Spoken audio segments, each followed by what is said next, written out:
Hotshots looks at a movie. The Assassination of Jesse James by the coward Robert Ford isn't the worst movie of the year and doesn't have the longest title of all time, but it certainly could be improved by cutting out some excess fat, and I would start by cutting the title down to just the coward Robert Ford, which is what the film is really about. But for a fat movie with a fat title, it has some excellent acting and terrific music. Of course, Brad Pitt plays Jesse James and was one of the producers, and so you have to put Jesse's name in the title, but the filmmakers could still have shortened it, even though the film is based on a novel with the same name. Pitt has already won an award for his acting in this film, and Casey Affleck as the coward Robert Ford is sure to be nominated and could easily win an award himself. But once again, the film is too long, too slow-paced, and goes on for longer than necessary after the climax, which is the murder of the outlaw celebrated in story and song. The story begins in 1881 when Jesse is 34 and Robert is 19. Robert worships Jesse, admires all of his accomplishments, and desperately wants to become a member of the James gang.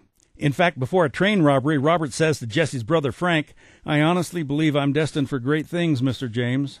Robert is the youngest of 5 brothers, has been picked on all his life, and when he finally manages to become a member of the gang, Jesse, perhaps sensing what this dangerous hero worshiper can and will do, asks him, "Do you want to be like me or do you want to be me?" We see some of Jesse's family life, we see dramatic examples of his strange behavior, but we also see too many extraneous scenes and subplots that can be eliminated in a shorter director's cut, as well as the unnecessary narration. The Assassination of Jesse James by the coward Robert Ford is a McCabe and Mrs. Miller wannabe. It's slow-moving and has a title so long you can fall asleep just reading it, and it seems to want to make us feel sorry for Robert Ford, but I don't think we should. I'm Dan Culberson, and this is Hot Shots.